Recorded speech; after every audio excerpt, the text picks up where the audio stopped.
ಬೆಂಗಳೂರು ಜಿಲ್ಲೆಯಲ್ಲಿ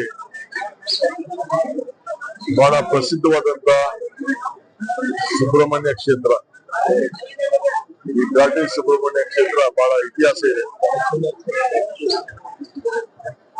ನಾನು ಬಹಳ ದಿನದಿಂದ ಇಲ್ಲಿಗೆ ಬರ್ಬೇಕು ಅಂತಿದ್ದೆ. ನನ್ನ ಕಷ್ಟಕಾಲದಲ್ಲಿ ನಮ್ಮ ಸ್ನೇಹಿತರೆಲ್ಲ ಅರ್ಕೆ ಮಾಡಿಕೊಂಡು ಪ್ರಾರ್ಥನೆ ಮಾಡಿದ್ರು. ಆ ಪ್ರಾರ್ಥನೆಗೆ ಫಲ ಸಿಕ್ಕಿದೆ. ಆ ಹಿನ್ನೆಲೆಯಲ್ಲಿ ನಾನು ಇಲ್ಲಿಗೆ ಬರ್ಬೇಕು ಅಂತ ಡಿಗ್ರಿ ಮಾಡಿಲ್ಲ, ಮುಂದಕ್ಕೆ ಆಗ್ತಾ ಇದ್ರು. ಇವತ್ತು ಬರಲೇಬೇಕು ಅಂತ ತೀರ್ಮಾನ ಮಾಡಿ ಬಂದಿದ್ದೇನೆ. ಪೂಜಾ ಬಿಡಿ ಕಾರ್ಯಕ್ರಮಗಳಲ್ಲಿ ಪಾಲ್ಗೊಂಡಿದ್ದೇನೆ. ಬಹಳ ಸಂತೋಷ ಆಗಿದೆ.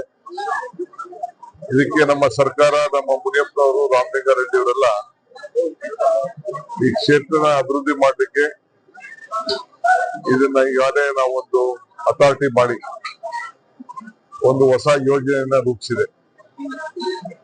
ಇದು ಒಂದು ದೊಡ್ಡ ಯಾತ್ರಿಕವಾದಂತಹ ಸ್ಥಳ ಆಗ್ತದೆ ಮತ್ತು ಭಕ್ತರಿಗೂ ಭಗವಂತನಿಗೂ ವ್ಯವಹಾರ ನಡೆಯುವಂತ ಸ್ಥಳ ದೇವಾಲಯ.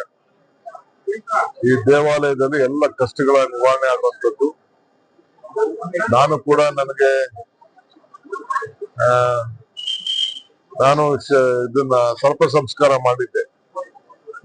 ಒಂದು 30 ವರ್ಷದಿಂದ ನಾನು, ನನ್ನ ಧರ್ಮಪತ್ನಿ ನಾವೆಲ್ಲ ಬಂದು, ನಮ್ಮ ಕುಟುಂಬದವರೆಲ್ಲ ಬಂದು ಸರ್ಪ ಸಂಸ್ಕಾರ ಕೂಡ ಕಾರ್ಯಕ್ರಮ ನಿರ್ವಹಿಸಿದ್ದೆ. ಬಹಳ ದಿನದಿಂದ ನಾನು ಇಲ್ಲಿ ಸಂಪರ್ಕವನ್ನು ಇಟ್ಕೊಂಡು ಬಂದಿದ್ದೇನೆ.